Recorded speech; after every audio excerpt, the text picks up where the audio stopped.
Oi, tudo bem? Como vocês estão?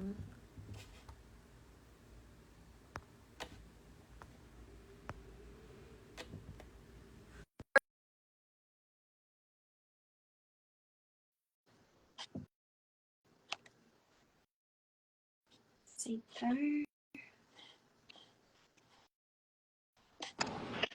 Opa, agora deu Oi, certo. Mari. Agora deu. Tudo bom? Boa noite. Eu pensei que não ia dar certo, porque antes tinha dado certo, né? Daí Sim, agora deu deu. que dar. Agora deu. Tudo bem, doutor Tudo Lucas? ótimo. E vocês, tudo tranquilo? Tudo tranquilo também. Sua primeira live hoje. Exatamente. Estamos aqui na nossa clínica nova também, na recepção. Já estreando um novo ambiente também que começou esse Sim, mês. ficou muito bonita. Toda a cura ficou bem linda. Acho que a clínica é a única clínica em Canoinhas. De cirurgia estética, sim. Ah, então, parabéns por ser o pioneiro aí em Canoinhas, trazendo tecnologia, né? Eu acho que o seu Instagram, né, o Cirurgia Plástica Moderna, tem tudo a ver mesmo com o que o doutor tem no seu dia a dia, né? Os cursos que o doutor fez, os equipamentos, sempre buscando trazer cada vez mais tecnológico. Exatamente. Então a gente procura, né, sempre evoluir. A medicina ela vai muito rápido, né? E a cirurgia plástica ela não é diferente. Desde que eu saí da minha formação, já mudou muita coisa, mesmo não sendo velho, né? Não sendo há muito tempo. As coisas vão mudando muito rápido e se você piscar o olho, fica para trás, né? Então as técnicas vão evoluindo e a gente tem que evoluir junto com elas. E hoje, qual é a cirurgia plástica que você mais... Hoje, o que a gente mais faz aqui é a cirurgia de mastopexia com prótese, né? Mastopexia em L, né? Que é aquela técnica que a gente consegue manter o decote sem cicatriz, né? Para o paciente ter mais opções de blusinhas, de vestidos e tudo mais, né? Ficar mais à vontade sem expor aquela cicatriz medial que antigamente era quase uma obrigação, né? E abdominoplastia com lipoescultura, né, o contorno corporal, são as duas cirurgias que a gente mais faz, né? Mas também operamos somente a prótese de mama, né, mamoplastia de aumento, só lipo, né, pálpebras, outras cirurgias menores a gente também acaba fazendo, né, mas o maior volume é mastopexia com prótese, a maior Nossa, que... procura. Uhum. E essa mastopexia, ela é a mastogripe? Exatamente. A base, né, da mastopexia, do uso de prótese em si, ela precisa de sustentação, né? E o grip plane é a evolução do dual plane, né? Que é o uso do peitoral menor também, que é o outro músculo que a gente tem aqui embaixo, para dar uma sustentação lateral. Então essa é aquela técnica que quando a gente vê a mulher com o decote bem juntinho, bem desenhado, geralmente essa técnica está envolvida para trazer, ela cria um vetor medial, né? Para trazer essa prótese mais para o meio e deixar aquele decote bem desenhadinho aqui no centro.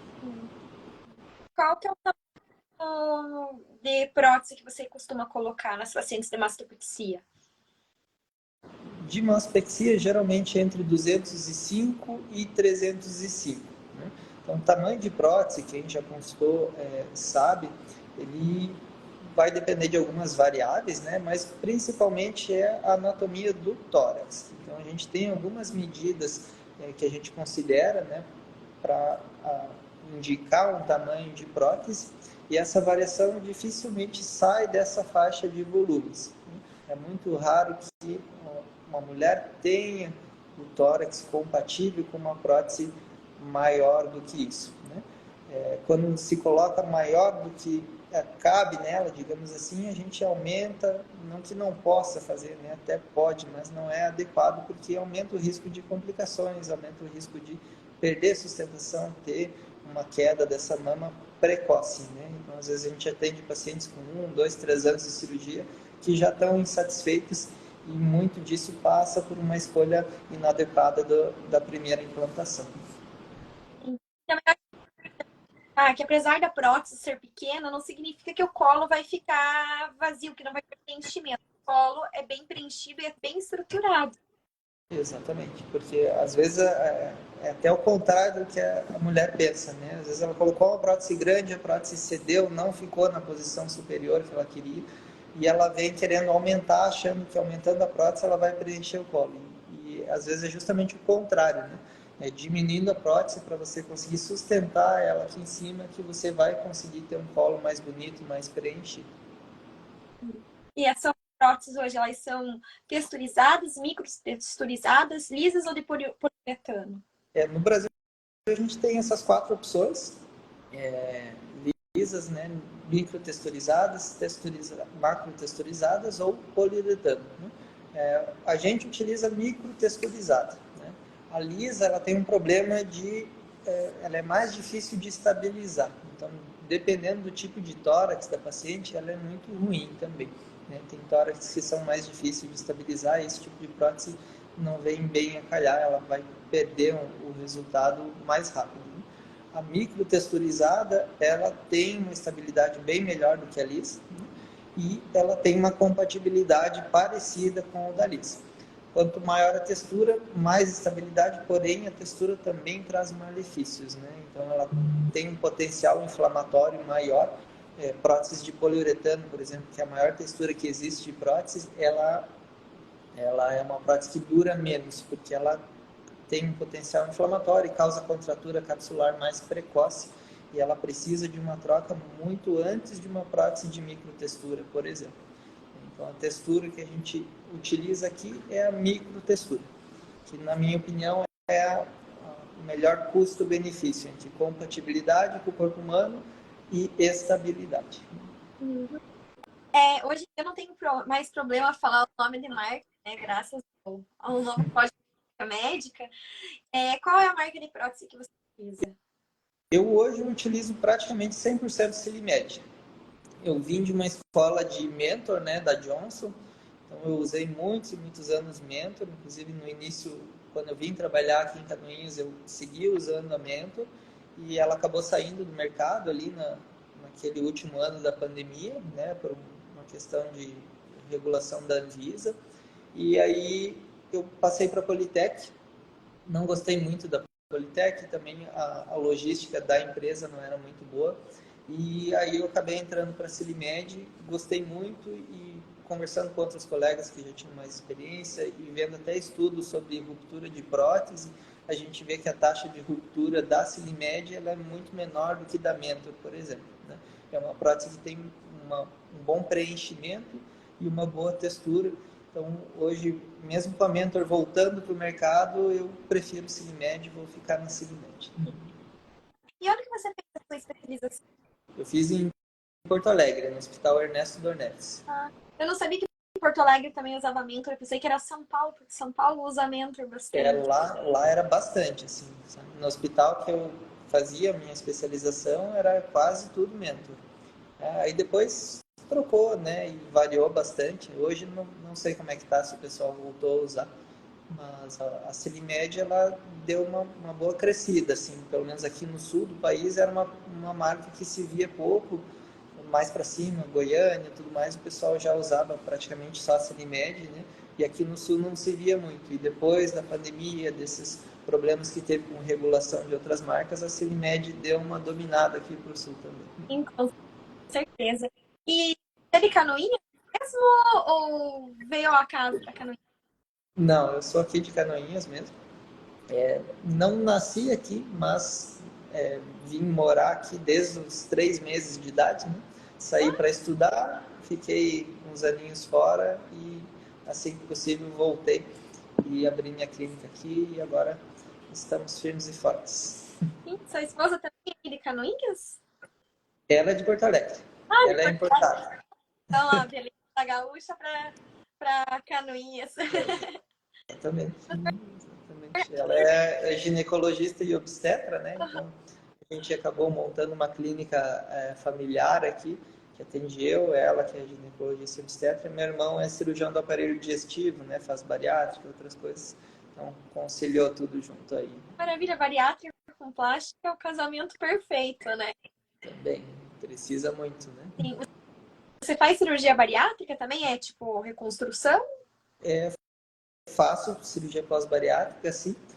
Porém, acaba que o volume, pelo menos aqui para mim, não é um volume muito grande assim de pacientes pós-bariátricos, sabe? Eu acabo operando assim uma ou duas pacientes por mês pós-bariátrica, é um volume considerado pequeno.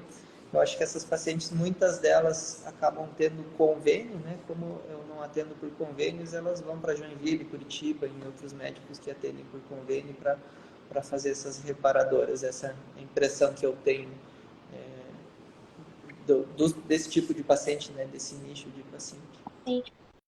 E acaba que os médicos de convênio são a mesma coisa dos que são de particular, né? Porque quem faz o particular tem as melhores tecnologias, outros não conseguem oferecer, infelizmente. E quem procura talvez não tenha um resultado tão bom, né? Exatamente, né? E essas tecnologias, querendo ou não, elas são caras, né? O mundo da cirurgia plástica, ele é um mundo caro, né? Fala em cirurgião plástico, quem vai vender alguma coisa já coloca o preço lá em cima. Então, a gente tem um custo alto da base de cirurgias, né? Às vezes, só o custo de equipamento, né? Para você fazer um Renuvium, pagar todos os teus fios e tudo mais, ele já é um custo que às vezes paga uma cirurgia inteira em outro lugar que não utiliza essas tecnologias, né? Então, acaba sendo mais alto, porém tem o benefício, né? Ela tem uma qualidade muito maior do que você fazer sem tecnologia nenhuma, com fio comum, né? Então, isso muda bastante a qualidade da cicatriz, a qualidade do resultado, né? A qualidade da pele que fica, do contorno corporal, assim. Então, às vezes é contrassenso, né? Tem paciente que gasta no carrão, na bolsa de marca, mas chega na hora de gastar no próprio corpo, que é o mais barato, né? Então, mas Corpo é que nem, por exemplo, assim, se você precisa de uma neurocirurgia, você quer o melhor neurocirurgião para cuidar do teu cérebro. O corpo também deve ser a mesma coisa, porque o corpo está exposto. Se ficar algo que você não gosta, você vai se olhar no espelho todo dia, ou você vai evitar de olhar no espelho e ver o que aconteceu, né? Então você tem que procurar um cirurgião plástico qualificado, né? Eu acho que é muito importante isso. Sempre falo, você prefere um cirurgião plástico fast food ou um cirurgião plástico de bistrô, né? Vai sair caro que o bistrô, mas a qualidade é... às vezes a gente escuta de pacientes, né? Muito comum a paciente de cirurgia plástica fazer vários orçamentos, né? Pegar outras opiniões, né? Isso a gente vê bastante. E tem paciente que já me falou assim, ó, eu fui nesse doutor lá tal, e ele faz 6 cirurgias dessa por dia. É Nossa. uma cirurgia assim de quase 6 horas, né? Eu pensei, olha, ou ele não vai fazer bem essa cirurgia que você está pensando que ele vai fazer, ou tem um monte de residente na clínica dele que vai ficar tocando um monte de cirurgia ao mesmo tempo e você vai ser só mais uma, né? Então, você também tem esse tipo de comércio assim de cirurgia plástica, né, que a gente vê em cidades maiores. E geralmente, assim, satisfeitos e daí depois vão procurar um cirurgião plástico qualificado e acabam pagando bem mais caro do que se tivessem acertado de primeira, né? Exatamente. Tem esse porém, né? Porque, querendo ou não, quando você vai fazer uma cirurgia secundária, ela é tecnicamente mais difícil do que um corpo que nunca foi mexido, né? Então, naturalmente, o cirurgião ele vai cobrar mais caro para fazer aquela cirurgia. Doutor, algumas perguntas aqui na live. Uma menina possui gordura no fígado, pode realizar mastopexia? Desculpe, travou o áudio? Paciente, eu acho que é porque tô com o carregador aqui, tá? Pra não descarregar a live. Pacientes que possuem gordura no fígado, pode realizar mastopexia? Você tem que avaliar o corpo como um todo, né? Então, se ela tem acúmulo de gordura no fígado, provavelmente ela tem um acúmulo em excesso de gordura em outras partes do corpo também, né? É muito raro que uma paciente dentro do peso ideal, que se cuide e tudo mais, ela vá ter um acúmulo de gordura só no fígado e não no restante do corpo, né? Então, às vezes essa paciente ela está com sobrepeso ou até com algum grau de obesidade E a mastopexia, qualquer cirurgia com prótese, né, quando existe um percentual alto de gordura corporal, ela não vai ter aquele resultado que a paciente imagina da prótese, que é aquela a mama desenhada, tudo mais, porque a prótese fica muito escondida, né? Você pensa que tem uma camada de gordura grande acima da prótese, ela não vai aparecer, né? Então, o resultado ele fica muito ok, sem falar no maior índice de complicações, né? Quando é um corpo mais inflamado, um corpo que está acima do seu peso, ele tem maior risco de fazer cicatriz hipertrófica, de fazer deiscência, infecções e tudo mais, né? Que são coisas que a gente não deseja, né? Não almeja numa cirurgia estética. Então, essa aqui é a questão, né? Da onde que vem essa gordura do fígado, né? Será que ela está só ali mesmo ou será que não é um problema sistêmico do corpo dela? Uhum. Perguntaram também assim,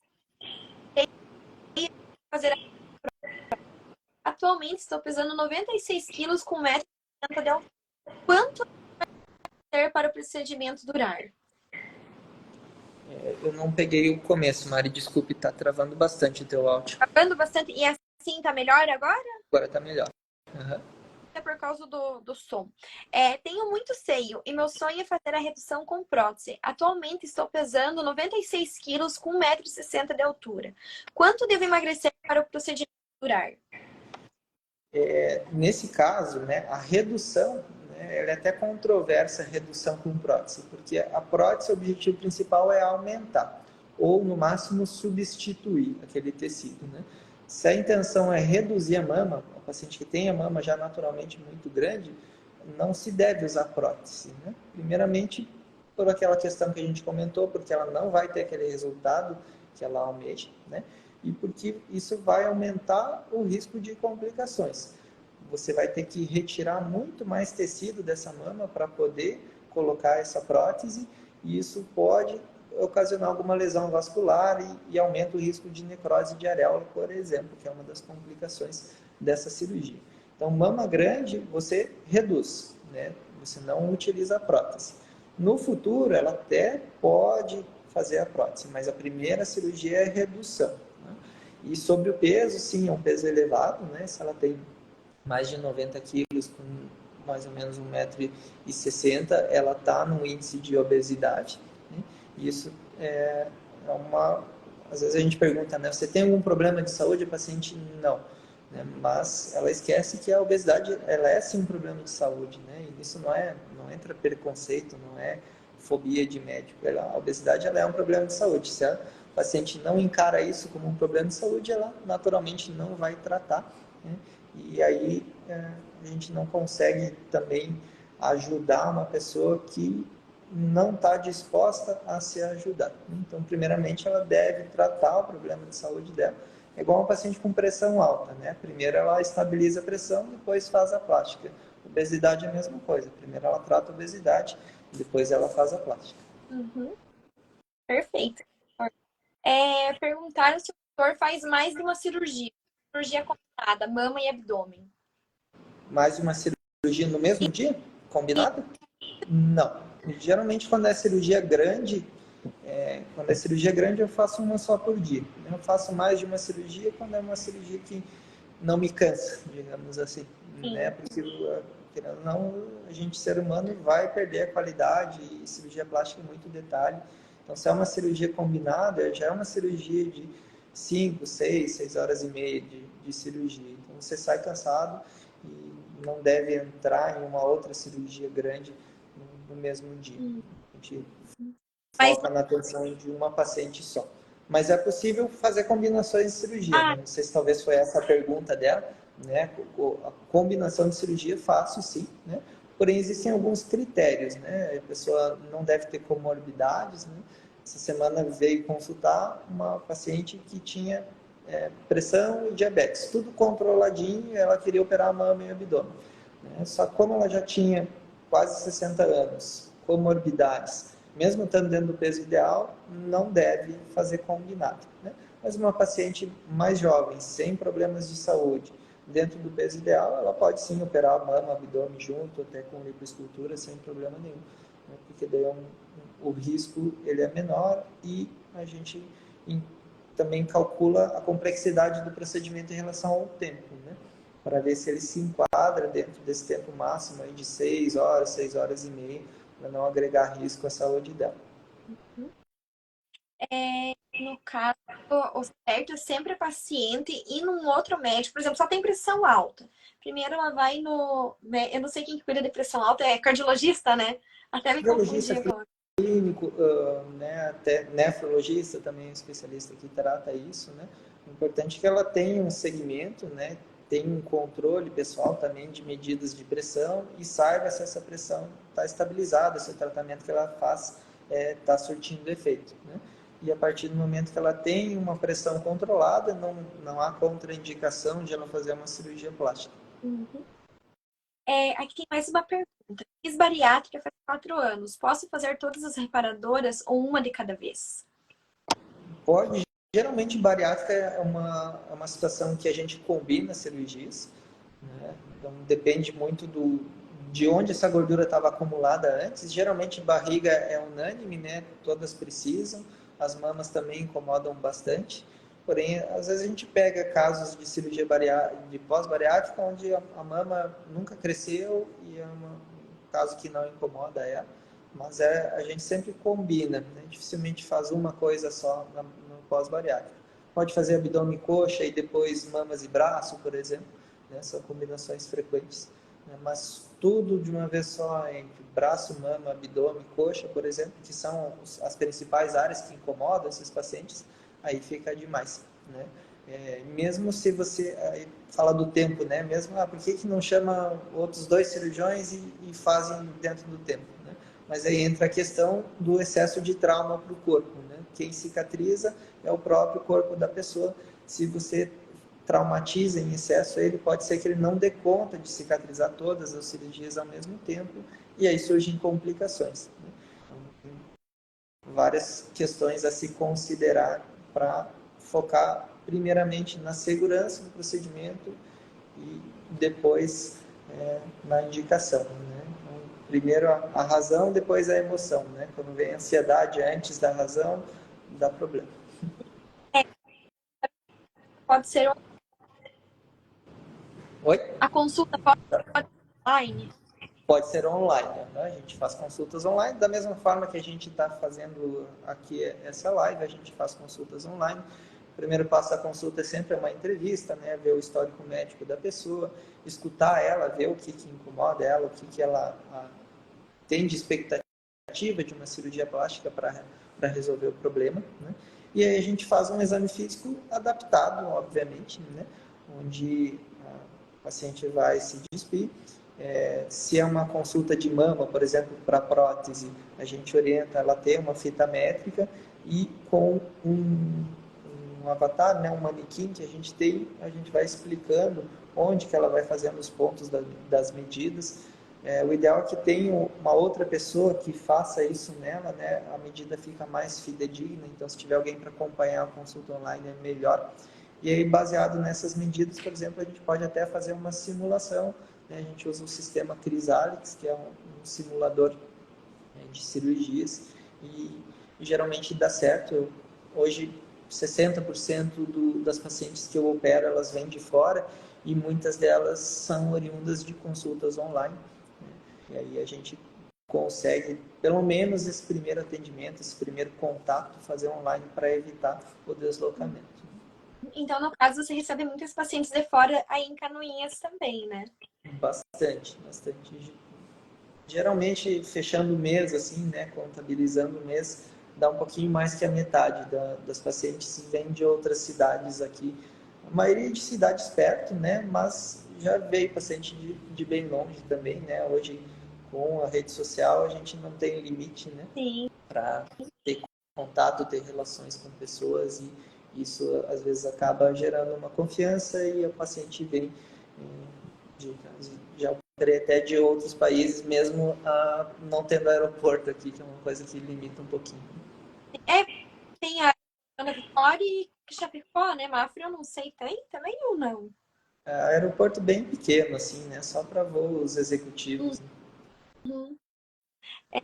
E quais são as tecnologias que você tem na clínica? Então, hoje, o que a gente utiliza de tecnologia, a maior parte das tecnologias da plástica são para contorno corporal, né? Então, falando primeiramente do contorno corporal, a gente tem tecnologia desde o processo de infiltração, né? Para quem não sabe, a lipoaspiração ela é precedida por uma infiltração de uma solução de soro com adrenalina, onde essa solução é infiltrada na gordura que vai ser lipoaspirada para reduzir sangramento e para facilitar a retirada dessa gordura, né? Então, existem aparelhos que facilitam a infiltração e diminuem o número de golpes, como se diz, né? Que o cirurgião promove ali para infiltrar. Então, é um aparelho que reduz o risco da cirurgia e também é mais rápido, né? Então, reduz o tempo cirúrgico, isso também é benéfico para a paciente. Passando da infiltração, a gente passa para a etapa da lipoaspiração. Então, a gente usa o sistema de vibro-lipoaspiração, que é um aparelho que ele vibra na frequência que a gente vai escolher, né? Geralmente 3.500, 4.000 vibrações por minuto. Então, ele também facilita essa retirada da gordura e diminui a quantidade de vezes que essa cânula entra na paciente, trazendo maior segurança para o procedimento. Depois disso, entram as tecnologias para retração da pele.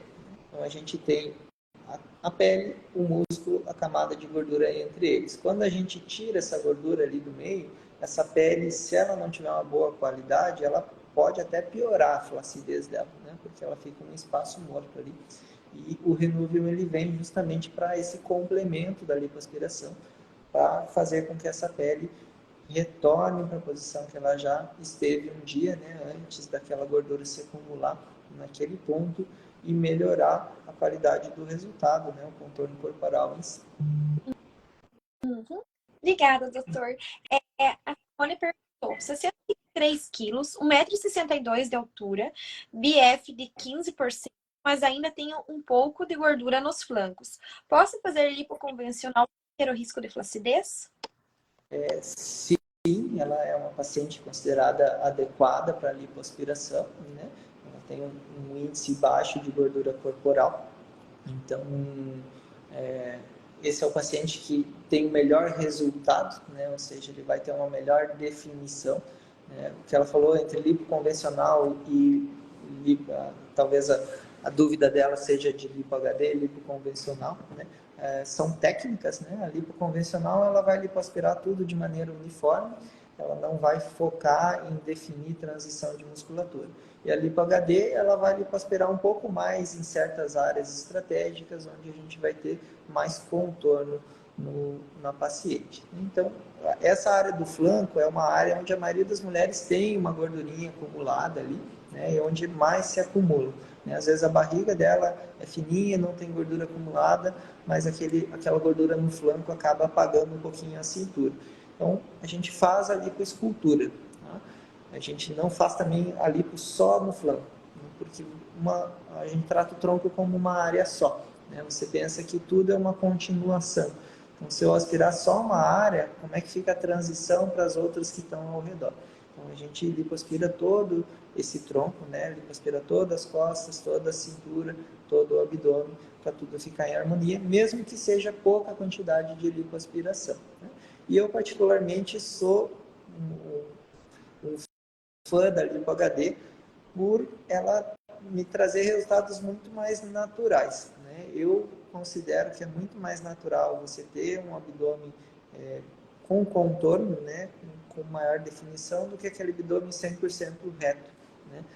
Quando você faz lipo e deixa tudo reto, você olha aquela mulher na praia de biquíni e você vê que é aquela barriga de lipo, né? Quando está definido, você não tem como saber se foi da academia ou se foi da lipo, né? Desde que a lipo não force muito a amizade, né? E respeite o limite da musculatura pessoal, né? Da mulher. E você já fez um curso de lipo, né?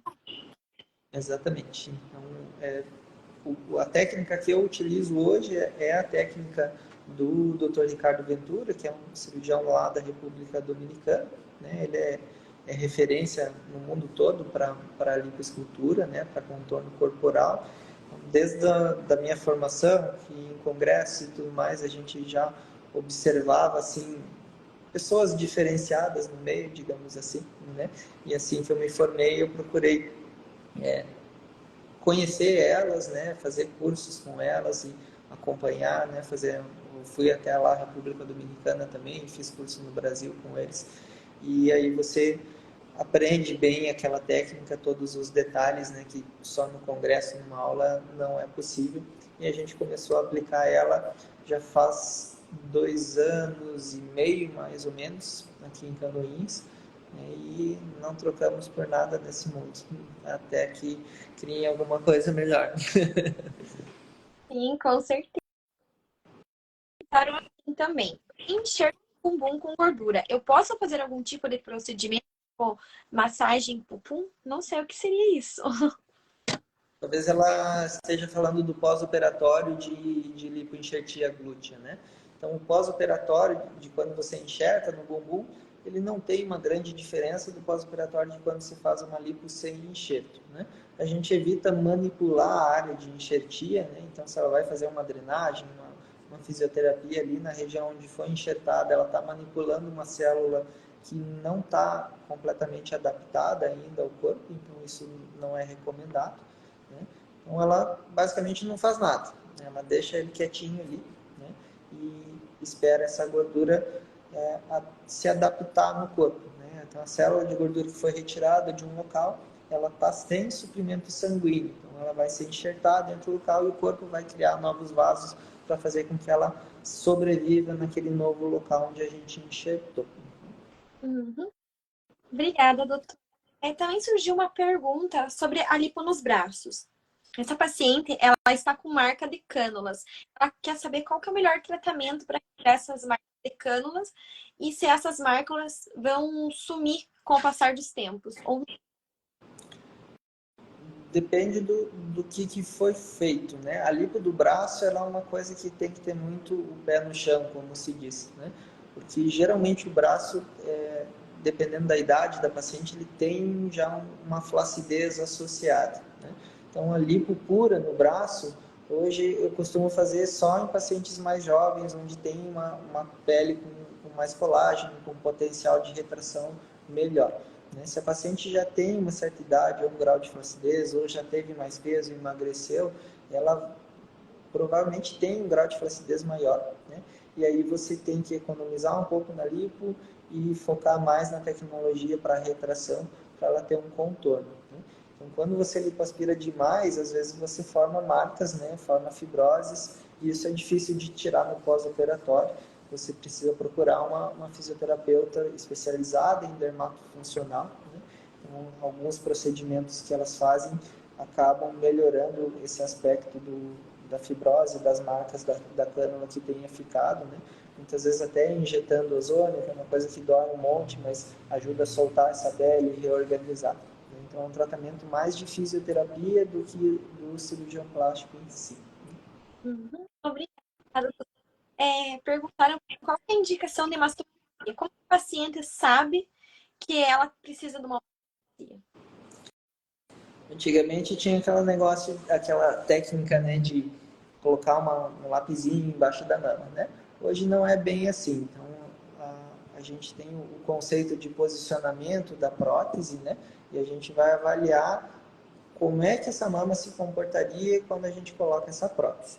Então, se ela tem uma flacidez que, quando eleva o braço dessa maneira, a flacidez persiste, a areola continua baixa, ela tem indicação de mastopexia, né? Às vezes a mama é flácida, é um pouquinho murcha, mas ela faz esse movimento, a mama toda sobe, a areola sobe.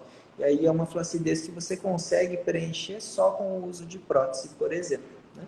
Então, o teste mais fidedigno é eleva o teu braço e se a mama permanecer flácida, dobrada abaixo do sulco, é uma indicação de mastopexia.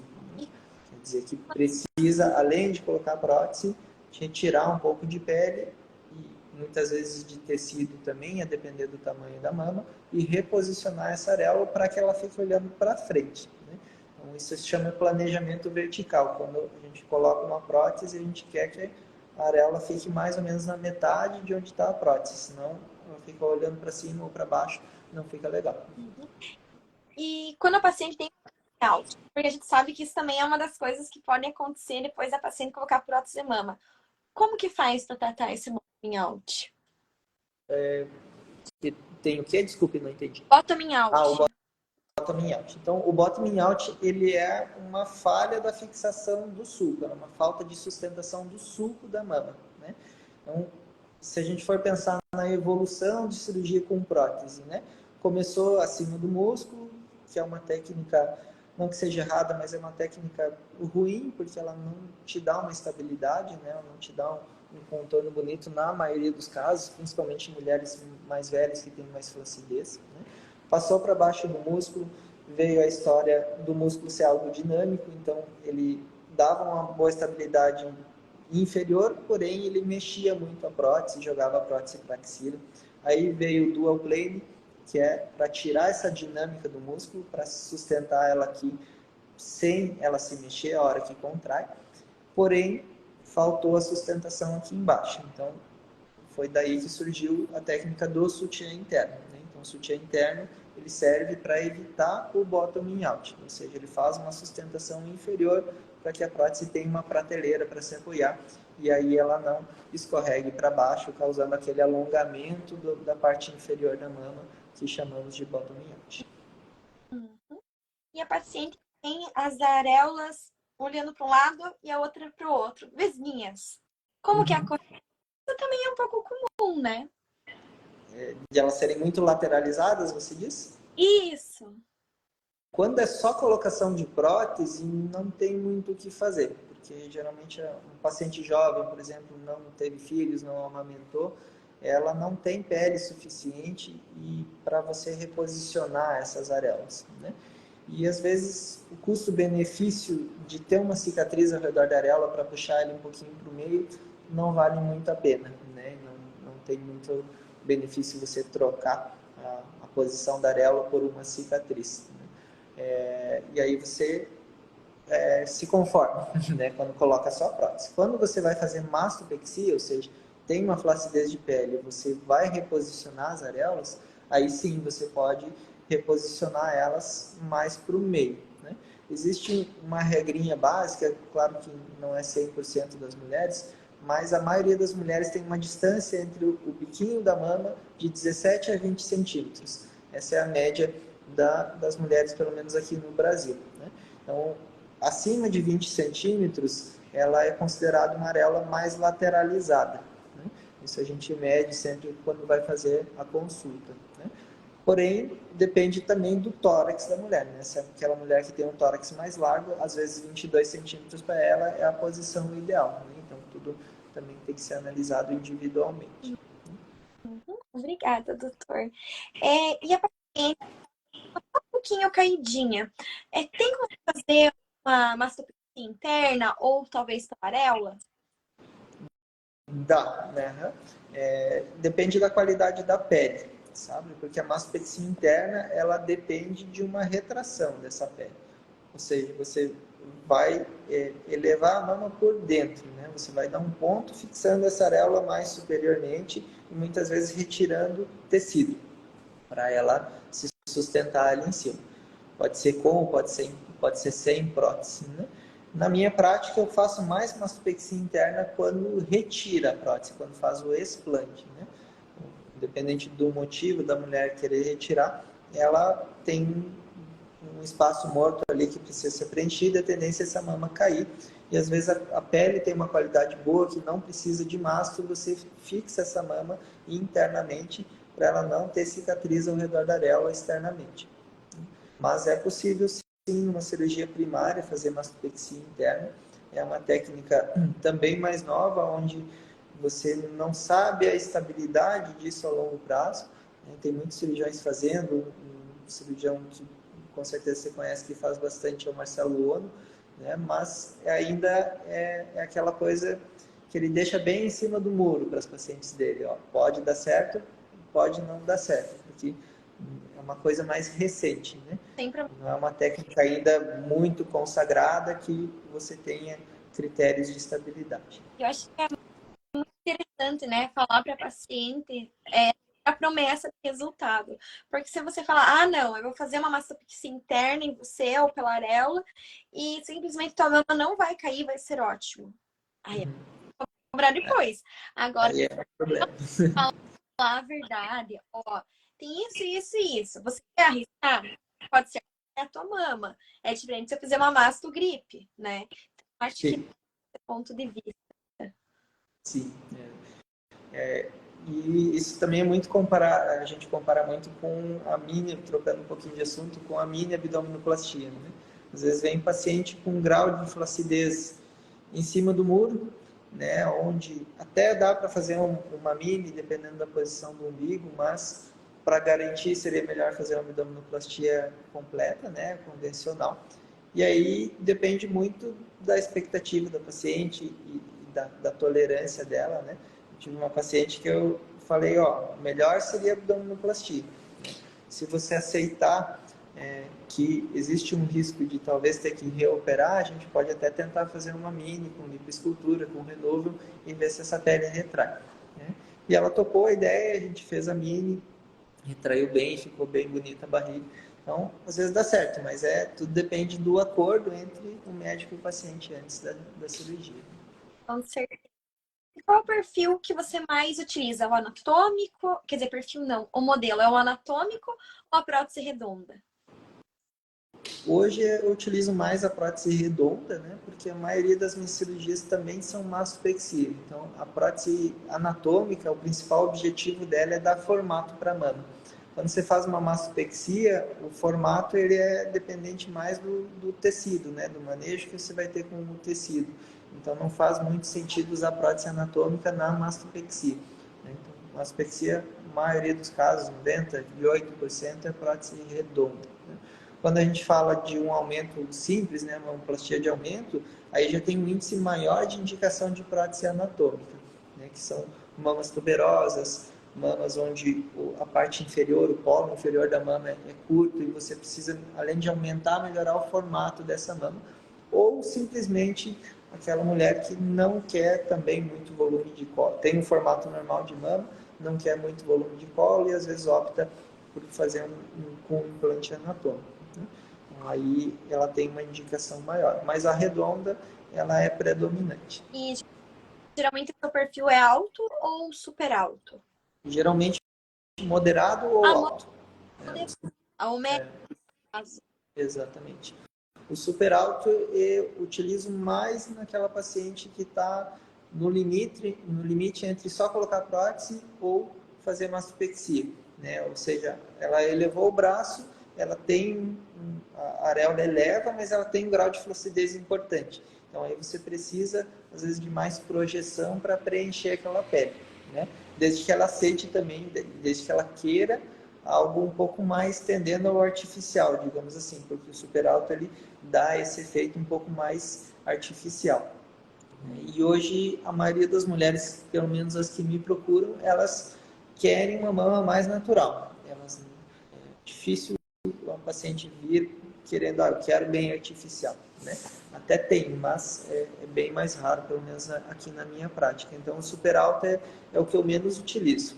Mas você acaba ajustando, por exemplo, um paciente chega, doutor, eu quero 500 ml de silicone, mas eu quero técnicas modernas em cirurgia plástica de mama.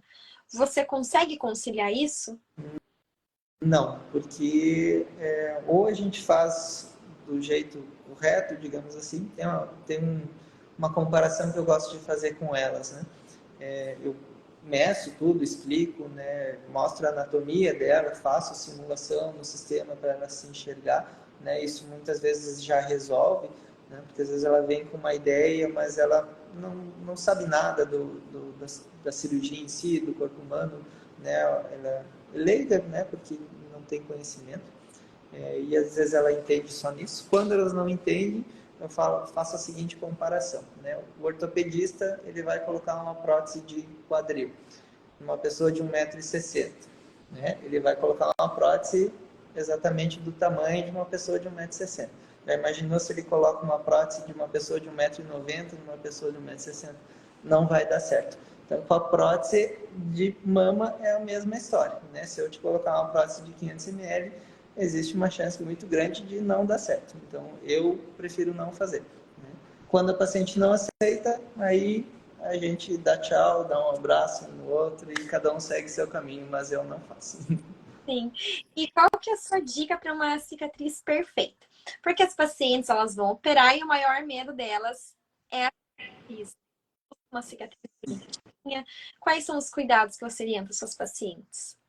Então, o processo de cicatrização ele tem 3 pilares, basicamente, né? Um dos pilares seria a minha parte, né? O material que eu utilizo, o fio que eu utilizo, o cuidado que eu tenho em não traumatizar muito aquela pele para que ela cicatrize melhor, né? Existem fatores genéticos, então tem pacientes que tendem a ter uma cicatrização pior. Porém, o que mais influencia é o fator ambiental, ou seja, o hábito de vida da paciente, né? Se a paciente fuma, se ela é sedentária, se ela está acima do peso, são todos fatores que tendem a ter uma má cicatrização, independente da técnica cirúrgica utilizada ou do creme que utiliza no pós-operatório, né? Então, a paciente ela foca muito, precisa de uma pomada para cicatrização. Não, o principal é ela seguir direitinho os cuidados com a alimentação, manter uma boa hidratação, né? Tomar bastante líquido, fazer as atividades físicas conforme orienta, né? Conforme o período do pós-operatório que está. Isso é o que mais faz diferença para você ter uma cicatrização perfeita, né? Quando essa cicatrização a gente vê pós-operatória que ela está saindo um pouco da linha, aí existem alguns cremes específicos, se for alguma pigmentação ou se ela estiver ficando um pouco hipertrófica, né? Às vezes até algum tratamento injetável. Hoje, se ela já tem um histórico genético de má cicatrização, a gente pode utilizar Botox. Tem curativos especiais que dá para importar dos Estados Unidos, que é o Embrace, que ele também ajuda a prevenir que essa cicatriz fique ruim, né? E cuidados com estabilização de certas áreas mais delicadas, como por exemplo as areolas, a gente utiliza fita antialérgica ou a placa de silicone para manter ela estabilizada ao longo dos meses, né, até finalizar por completa a cicatrização, porque o processo ele inicia no trauma, ou seja, no momento da cirurgia, ele vai finalizar perto de um ano e meio, né, dependendo da pessoa. Então, a cicatrização ela é longa e a pessoa tem que ter paciência, né? Às vezes ela não se conforma com o fato de a cicatriz estar vermelha, mas isso é um processo normal, né? O clarear o vermelhinho da cicatriz é o corpo mesmo que faz, não tem uma pomada que faça isso. Uhum. E a paciente em outra cidade, como que ela deve se preparar para operar? Depende muito assim da distância que tem da cidade dela até aqui e depende da cirurgia que ela vai fazer, né? Então, cirurgias de mama são cirurgias muito mais tranquilas no pós-operatório, cirurgias com muito menos risco de complicações, muito menos cuidados que a paciente tem que seguir, né? A paciente tem menos dor, é tudo mais tranquilo e a gente acaba fazendo várias das revisões online, né? Eu já operei paciente de prótese de mama, por exemplo, que ela veio de Navegantes, ali no litoral de Santa Catarina, e todas as revisões a gente fez online. Foi tudo tão bem, tudo tão tranquilo, que ela nem voltou presencialmente para o pós-operatório. Mas cirurgias maiores, por exemplo, abdominoplastia, ela tem que se programar ou para ficar aqui pelo menos uns 10 dias, quando é muito distante, né?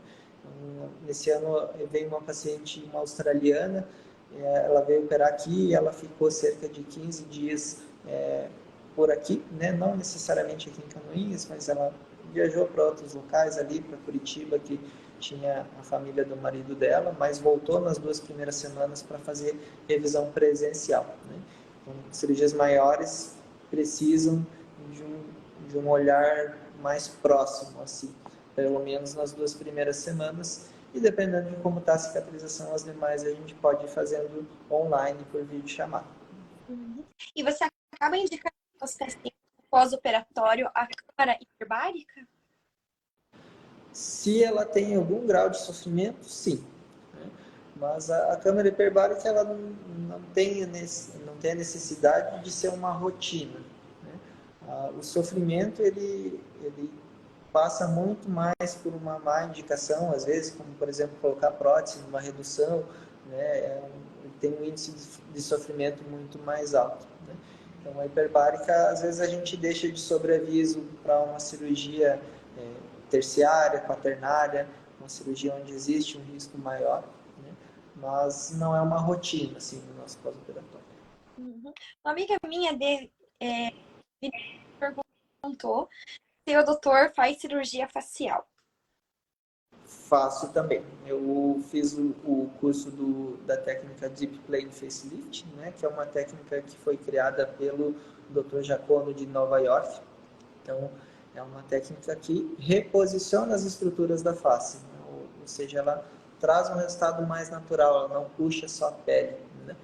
A gente faz toda a reestruturação do rosto.